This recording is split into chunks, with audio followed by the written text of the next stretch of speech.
Now we want to speak about Internet protocols. The protocols, the software that is needed to give the user the feeling that the interconnected physical networks perform a uniform network. Let's start to rethink what's needed to exchange information. Because this needs to be done when we design and speak about Internet protocols. The task they have to solve is to transport data from one host in one network to another host in another network.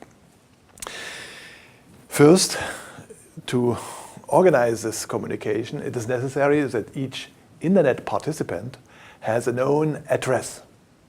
We cannot take the address of the host of the physical network because there is no guarantee that it's unique all over the different networks. So if we design the layer of the network protocols above of the separate distributed network, we need an own addressing scheme. The Internet addresses are organized in a hierarchical way. So we will discuss this later in more detail. The idea is to make it easy to organize and to attribute Internet addresses in such a way that they are worldwide unique. So each host in each network needs an Internet address that's unique worldwide. And to make it easy to design such worldwide unique Internet address to different hosts, the Internet addresses are organized in a hierarchical way. Next point we have to solve is which path is taken through the different networks to send one message from one host to a message to another host. We have already the address, designed the address. But when we discussed how Internet is organized, we have already seen that there are different physical networks and that there are intermediate stations which makes the translation from one format, from one address in the one network to the other one. So when we want to find and define the path that's taken from one host from the sender to the receiver, we have to address the intermediate systems the package has to take to move from one station to another. Now there are different possibilities. One possibility would be in a way by a supercomputer or others, exactly to determine which path a package has to take from one sender to a receiver. But this would be very complicated for all the network, for all the packets that are transported in the Internet. So in this way, the path is determined step by step. And each sender, each station investigates the IP address of the receiver, and then the station makes a decision what is the next station the message has to be sent. This is the so-called hop-by-hop transmission, which is very successful and very flexible in the Internet. We have to discuss this in detail when we discuss about the routing. But there's more to think when we discuss how information can be transmitted in the Internet. We have to guarantee that the message arrives in a complete form in the receiver. If the receiver only gets parts of the message, he or she cannot find out what was the original message. To this idea, to guarantee this, the message transport principle that's used in the Internet is the so-called packet switching. A large message is broken down into separate packets, and these separate packets, they get additional information, administration information, and then each of this package is sent separately through the internet. So we have one long message, and we distribute this message in different packets, and then we add some new information to these packets. And with this new information, that's the address of the receiver and others, the different packets may be sent through the internet in a separate way. This makes it possible that the different data packets of one large message can go along individual paths through the internet. Of course, when we implement this principle is implemented to transport messages in the internet, it must be ensured that the receiver can again reassemble the information, the original message, from the different packets it receives. So the packets that are sent separately have to be brought on the sender side, on the receiver side, in the correct order, and then they have to be reassembled to provide the complete message to sender. We have more to think when we want to design software, when we want to design internet protocols which make it possible to send data over the interconnected different physical networks. When we send data through a network, a wireless network, or even also in a wired network, then there are transmission failures. Transmission failures when the electrical signals run along a cable, or when the radio signals are run through the air. So what we need when we think to define internet protocols and to implement internet protocols, we have to think about functions which helps us to guarantee that the transmission is error-free. It could be that a single part of a packet or a complete packet is errored or even lost. So we need mechanisms to find out that there is a mistake, that there is an error in a data package, or that even a complete data package is lost. And this needs to be implemented in the internet protocols. We also need mechanisms to detect errors, because the receiver does not know the content of the packet. So he needs methods, he needs techniques to find out whether there was something going wrong during the transmission, whether there errors occurred. In some cases, it's not enough that errors are detected. In some cases, we wish that this error are automatically corrected. There are different ways. The simplest way is to ask for retransmission. In cases when it's too difficult and makes too much work or too much problems to retransmit a packet, then one needs mechanisms to repair the occurring failures. Since this internet is not a homogeneous network, since the internet consists of different physical networks that are interconnected and that organize communication in different way with different standards, in most cases even in an incompatible way, we need these internet protocols in this layer above, because we cannot take one of the techniques which is used in the physical networks and apply this technique also to another network. So we have to guarantee, when we have one network interconnected to another network, one network and another network, and to interconnect them we need intermediate systems. And this intermediate system is a complete computer that understands the communication protocols, that understands the formats that are used in network 1. And this intermediate system knows also the protocols and the networks that are used and the address scheme that is used in network 2 in the physical networks. So this transmission, this intermediate station, has to perform a transmission of data packets reformatting and the readdressing of data packets which are transported from one network to another one. Perhaps way goes later to a third network. So this is exactly the task the Internet protocols have to fulfill. In this sense, the protocols are something like a network operating system. And this network operating system needs to be executed by each of the intermediate systems. So each of the intermediate systems need to be able to transform the formats, to transform the addresses from one network into the other one.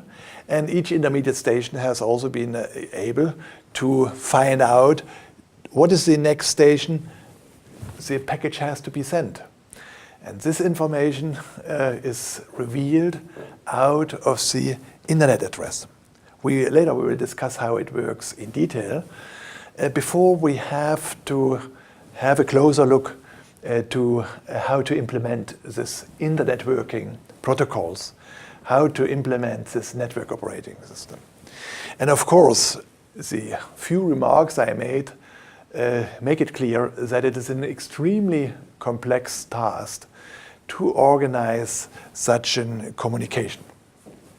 For that reason, there is not one piece of software that solves all the questions.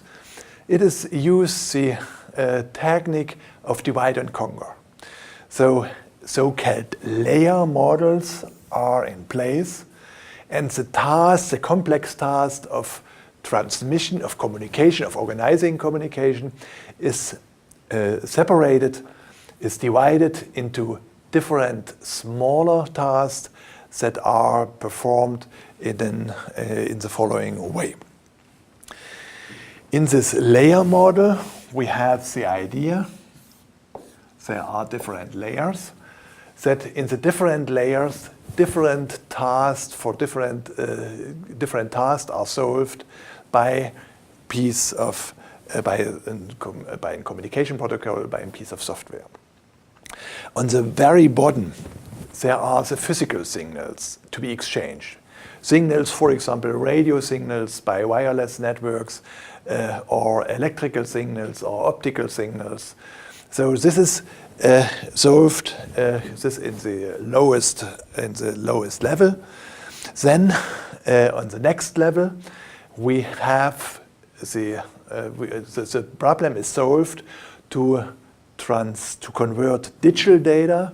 These are how the information is described into physical signals, and vice versa. The physical signals are converted into binary data. In the next level, the data must be provided with address information.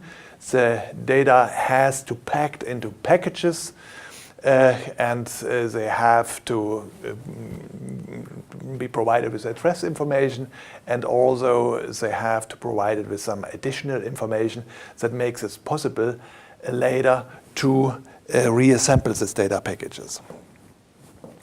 Let's have a closer look to this layer model. When sender and receiver wants to communicate, of course, they need to follow the same layer model. They need the same task to be solved on the same level.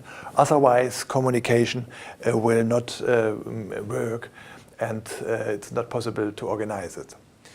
So in this way, we speak of communication protocols that are located on the different layers, and we speak of a protocol suite over all the protocols from the different layers. The layer model, you saw my small sketch, are organized hierarchical. So the idea is to make the complexity of this communication task easier, that all the problems, all the protocols that are located on one layer only discuss with and interact with protocols on the layer below, or the layer on the upper layer. So there is very strong interaction between these different protocols. So the idea from the layer comes that there are interaction only possible with protocols on the layer below and on the layer above. In this way, the complex task of communication can be solved in modular forms. On each layer, we have different pieces of software, different so-called communication protocols that solve this task. And if later on there are better solutions for solving this task, one can exchange the protocols without the need to completely new design of the other protocols. So here is what we have. We have the sender. Typically, we will speak from Alice as a sender and Bob, B, as a receiver. They have their two stations, and they want to communicate via the internet. And on each station, there is the communication protocols following the same layer model. There exist different protocol stacks. And then here on the upper layer, there is Alice and the application. And Alice, for example, wants to send an email, and Alice is allowed to type in the text of the email and others. And then piece by piece, this message is attributed with new information, with new header, with new administration information, and on each piece, on each layer, all the necessary tasks are fulfilled. At the end, from the email written in text, here at the end there is a message, a pattern of certain, say for example, electrical signals that are sent through the internet and that are received, electrical impulses, electrical signals that are received on Bob's computer. And this sequence of electrical signals is transformed piece by piece at the end into the email that Alice was sending to Bob. So this is exactly the idea of the design of such communication protocols. This is a communication task. Here, from the human interaction or from an interaction of a web service or others, some input is coming in and it's transformed in a way that may be communicated via such networks, via such physical networks. And piece by piece on each this layer, a certain task is transformed to transform this, example, email into a sequence of signals. There are, I mentioned already, different layer models. A famous one is the ISO-OSI reference model. For example, it was implemented in the X25 networks. This is a protocol family in the telecommunication. It was developed from a standardization. This is a standardization communique, so more from a theoretical level. And then we have the TCP/IP stack, and TCP and IP are the most important protocol in the internet. So the TCP/IP stack is a protocol stack that was implemented when the internet was designed in the way we know the worldwide internet today. And you see here are the models of these two stacks. There is not a one-to-one relation. We have here the TCP/IP stack. Sometimes this lowest layer, the hardware layer, is not considered to be part of the TCP/IP stack. We have the link layer, the internet layer, transport layer, application layer. And here in the more complex ISO-OSI stack, we have, for example, an additional presentation, additional session layer. When we speak here in our Open HPI course about internet working, we will discuss the TCP IP stack, the layer model for the internet working as we know it today when we look to the internet, and we will go through all these layers, it will be week by week, and discuss what kind of tasks are served on this ladder, what kind of protocols are needed, what kind of protocols are in place, and how these protocols, what kind of mechanisms are implemented by this type of protocols. Thank you for your attention.